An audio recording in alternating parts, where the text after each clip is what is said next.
Subscribe कीजिए दोस्तों हमारे चैनल को। नोटिफिकेशन पाने के लिए बेल आइकन को प्रेस कीजिए। अस्सलामुअलैकुम। आज हम पढ़ेंगे कक्षा 9 की दरसी किताब जान पहचान हिस्सा 4 से सबक 10, जिसका नाम है बांसुरी वाला। ये एक ड्रामा है जो जर्मन कहानी का उर्दू में इसका तर्जुमा किया गया है। इस ड्रामे में जर्मनी के एक शहर का जिक्र किया गया है, यानी कि उसके बारे में बताया गया है कि जहाँ चूहों की शरारत से तंग आकर लोग वहाँ के मेयर साहब को चूहों की दास्तान बयान करते हैं। यानी कि क्या है कि वहाँ के शहर के लोग चूहों से बहुत ज़्यादा परेशान हो जाते हैं और उसके बारे में वो वहाँ के मेयर साहब को बताते हैं। उसी वक्त एक बांसुरी वाला वहाँ आता है और चूहों को भगाने की बात करता है और उसकी एक चूहों को भगाने की यानी कि एक शर्त रखता है। क्या शर्त रखता है कि वो चूहों को भगाने के लिए उसे 1000 गार्डर चाहिए। सब उसकी शर्त मान लेते हैं और वो अपनी बांसुरी बजाकर उन चूहों को शहर से बाहर छोड़ देता है।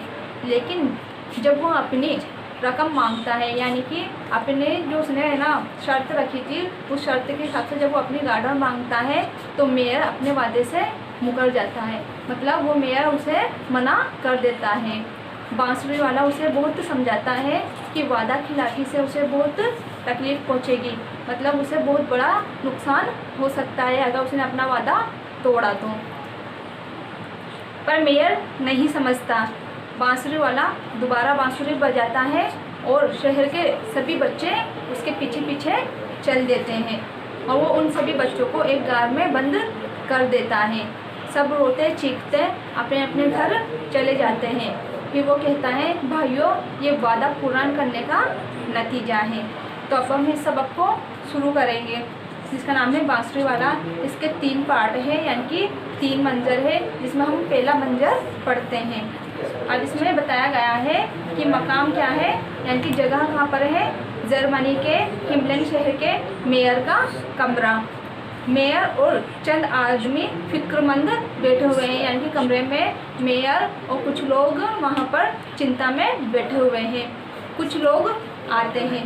तो कौन आया? पहला आदमी, मेयर साहब, अब तो चूहों की शरारत बर्दाश्त नहीं होती। पहला आदमी आया कमरे में जो बोल रहा है कि मेयर साहब अब तो चूहों की शरारत बर्दाश्त नहीं होती। रुई अनाज कुछ भी तो इनसे नहीं बच पाता है। क्या कह रहा वो कि रुई अनाज कुछ भी तो इनसे बच नहीं पाता है। फिर दूसरा आदमी कहता है, जनाब आली सिर्फ खाने पीने की चीज़ें ही नहीं। क्या कहता वो? जनाब आली सिर्फ खाने पीने की चीज़ें ही नहीं, ये बदमाश तो कपड़ों को भी नहीं छोड़ते। किन के लिए कह रहे हैं? चूहों के लिए, कि सिर्फ खाने पीने की चीज़ें ही नहीं, ये तो है ना जो कपड़ों तक को भी नहीं छोड़ते हैं। देखिए ये कपड़े, यानी कि कुछ कपड़े वो बता रहा है, अपने कपड़े दिखाता है जिनको एक तरफ से चबाया हुआ है, यानी कि चूहों ने कुतरा हुआ है। अब एक औरत बोलती है, जनाब आली यही नहीं, ये पालने में सोए हुए बच्चों को भी काट खाते हैं। क्या बता रही है वो औरत? कि नहीं सिर्फ कपड़े और खाना अनाज यही नहीं, ये तो पालने में सोए हुए बच्चों को भी काट लेते हैं। कल रात मेरे बच्चे की उंगली ही को काट खाया। क्या बोल रही हो? कि कल रात तो मेरे बच्चे की उंगली ही इसने काट खाई। अभी तीसरा आदमी क्या कहता है? जनाब ये चूहे बड़ी ढीठ हो गए हैं। क्या कह रहे हो? कह रहा हो कि जनाब ये चूहे तो बड़े ढीठ हो गए हैं, ना बिल्ली से डरते हैं ना कुत्ते से, इनका कुछ ना कुछ इंतज़ाम होना ही चाहिए। क्या कहा उसने? कि भाई ये चूहे तो बहुत ही ढीठ हो गए, अब तो ये ना तो बिल्ली से डर रहे हैं और ना ही कुत्तों से डर रहे हैं, इनका कुछ तो इंतज़ाम होना ही चाहिए।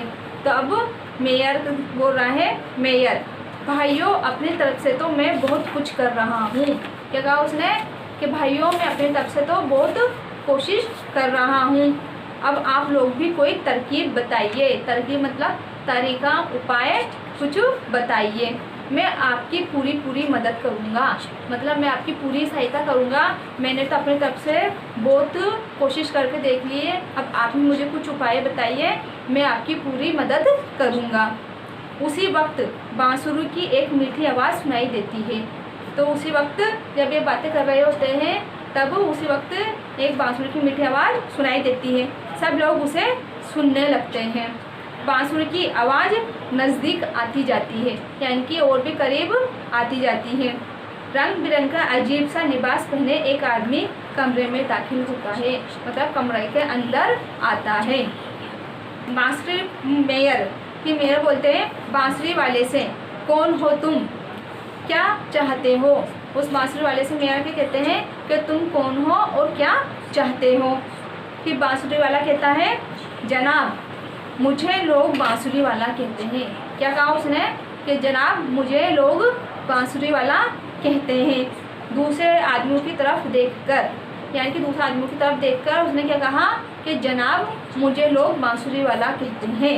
सुना है हिमलन में चूहों की शरारत बहुत बढ़ गई है, कि मैंने सुना है कि हिमलन यानी कि शहर में चूहों की शरारत बहुत ही ज़्यादा बढ़ गई है और आवाम बहुत मुसीबत में है। आवाम मतलब जनता, और मुसीबत यानी परेशानी में है, यानी कि यहाँ की जनता जो है बहुत ज़्यादा परेशान है, परेशानी में है। मैं आपकी मुश्किल हल कर सकता हूँ, यानी कि मैं आपकी मदद कर सकता हूँ। फिर मेयर ने कहा खुश होकर, आहा तुम तो बड़े मौके पर आ गए हो, यानी कि तुम तो बहुत अच्छे मौके पर आए हो। क्या तुम वाकई इन चूहों को भगा सकते हो। उसने क्या कहा कि तुम तो बहुत अच्छे समय पर आए हो, क्या तुम सच में इन चूहों को भगा सकते हो। दूसरा आदमी फिर बोला, क्या आपके पास चूहे मारने की कोई दवा है। दूसरा आदमी ने क्या कहा कि आपके पास चूहे मारने की कोई दवा है क्या। तो फिर एक औरत बोली, भाई साहब किसी न किसी तरह इन चूहों को ख़त्म कीजिए। एक औरत ने क्या कहा कि भाई साहब आप इन चूहों को किसी न किसी तरह से ख़त्म कर दीजिए। फिर बांसुरी वाला कहता है, मैंने पहले भी कई शहरों से चूहे भगाए हैं। क्या कहा उसने कि मैंने पहले भी कई शहरों से चूहे भगाए हैं। आप कहीं तो आपके शहर के चूहों को भी भगा दूंगा। अगर आप कहेंगे तो मैं आपके शहर के चूहों को भी भगा देता हूँ, मगर इसके लिए मैं जो मांगूँ वही देना होगा। क्या शर्त रखी उसने कि मैंने कई शहरों के चूहों को भगाया है, अगर आप कहेंगे तो मैं आपके शहर के चूहों को भी भगा दूंगा, पर क्या है कि मगर मुझे इसके लिए मैं जो भी मांगूंगा वो आपको देना होगा। तो फिर मेयर ने क्या कहा, मेयर कहता है अगर तुम चूहों को भगा दोगे तो जो कुछ मांगोगे वही दिया जाएगा। मेयर ने क्या कहा कि अगर तुमने चूहों को भगा दिया तो जो भी तुम मांगोगे वही तुम्हें दिया जाएगा। फिर बांसुरी वाला कहता है, जनाब इसके लिए आपको मुझे 1000 गार्डर देना होगा। क्या मांगा उसने कि जनाब आपको मुझे इसके लिए यानी कि चूहे भगाने के लिए 1000 गार्डर देना होगा। तो मेयर कहता है बस 1000, तुम्हें 50,000 गार्डर देने को तैयार हूँ। यानी कि उसने क्या कहा कि सिर्फ 1000 ही नहीं, मैं तो तुम्हें 50,000 गार्डर देने के लिए तैयार हूँ। फिर बांसुरी वाला कहता है सिर्फ 1000 गार्डर, जनाब मुझे ना ज़्यादा चाहिए ना कम, कहिए कबूल है। कबूल है का मतलब मंजूर है आपको। मुझे तो ना 1000 से ज़्यादा चाहिए, नहीं 1000 से कम चाहिए। अगर आपको मंजूर हो तो बताइए। तो फिर मेयर क्या कहता है, मेयर कहता है हाँ कबूल है, यानी कि मुझे मंजूर है। लोगों से आप लोग क्या कहते हो। फिर वो लोगों से पूछता है कि आप लोग क्या कहते हो, मुझे तो मंजूर है। फिर सब लोग यानी कि सब लोग एक साथ बोलते हैं मंजूर है, मंजूर है। सब लोग बाहर जाते हैं, बांसुरी वाला सड़क पर खड़ा हो जाता है। देखो बच्चों, इस लेसन का हमारा जो फर्स्ट पार्ट था यानी कि पहला मंजर था वो समाप्त हो गया है। अब इसका आगे का जो दूसरा पार्ट है वो हम अगली क्लास में पढ़ाएंगे। इसलिए आपको इस लेसन को, इस पार्ट को मतलब इसका जो पहला मंजर है इसको अच्छे से पढ़ना है, और अगर समझ में नहीं आया हो तो आप मुझसे पूछ सकते हो।